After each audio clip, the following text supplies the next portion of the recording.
महाभारत में कर्ण ने श्री कृष्ण से पूछा कि मेरी माँ ने मुझे जन्मते ही त्याग दिया, क्या ये मेरा अपराध था कि मेरा जन्म एक अवैध बच्चे के रूप में हुआ। द्रोणाचार्य ने मुझे शिक्षा देने से मना कर दिया क्योंकि वो मुझे क्षत्रिय नहीं मानते थे, क्या ये मेरा कसूर था। परशुराम जी ने मुझे शिक्षा दी और साथ में श्राप भी दिया कि मैं उनकी दी हुई विद्या को भूल जाऊंगा क्योंकि वो मुझे क्षत्रिय समझते थे।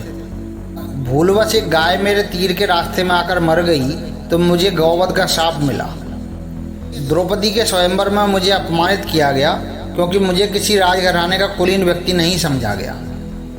यहाँ तक कि मेरी माता कुंती ने भी मुझे अपना पुत्र होने का सच अपने दूसरे पुत्रों की रक्षा के लिए स्वीकारा। मुझे जो कुछ भी मिला दुर्योधन की दया स्वरूप मिला, तो अगर मैं दुर्योधन के प्रति अपनी वफादारी रखता हूँ तो कुछ गलत है क्या। तो इस बात पर भगवान श्री कृष्ण मंद मंद मुस्कुराते हुए बोले, कर्ण, मेरा जन्म जेल में हुआ था। मेरे पैदा होने से पहले मेरी मृत्यु मेरा इंतजार कर रही थी। जिस रात मेरा जन्म हुआ उसी रात मुझे मेरे माता पिता से अलग होना पड़ा। तुम्हारा बचपन रथों की धमक और घोड़ों की हिनहिनाहट और तीर कमानों के साए में गुजरा। मैंने गायों को चराया और गोबर को उठाया। जब मैं चल भी नहीं पाता था तो मेरे ऊपर प्राणघातक हमले हुए। कोई सेना नहीं, कोई शिक्षा नहीं, कोई गुरुकुल नहीं, कोई महल नहीं। मेरे मामा ने मुझे अपना सबसे बड़ा शत्रु समझा। जब तुम सब अपनी वीरता के लिए अपने गुरु और समाज से प्रशंसा पाते थे उस समय मेरे पास शिक्षा भी नहीं थी।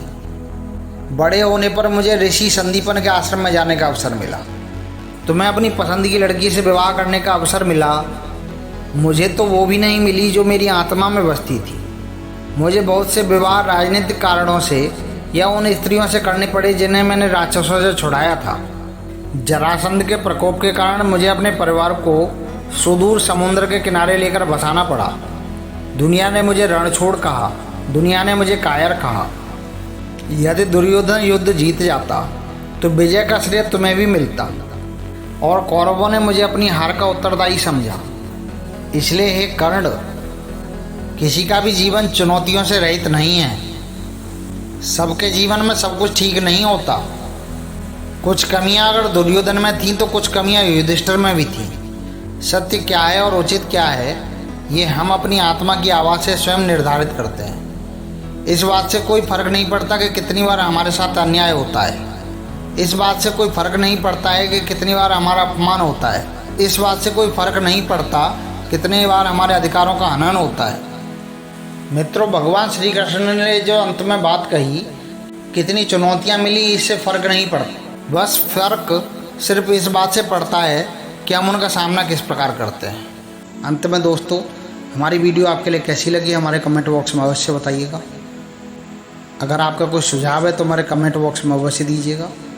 आपने चैनल को सब्सक्राइब नहीं किया तो सब्सक्राइब अवश्य कीजिएगा। बेल आइकन प्रेस करना ना भूलिएगा। अंत में दोस्तों, मस्त रहिए, व्यस्त रहिए और स्वस्थ रहिए। जय हिंद दोस्तों।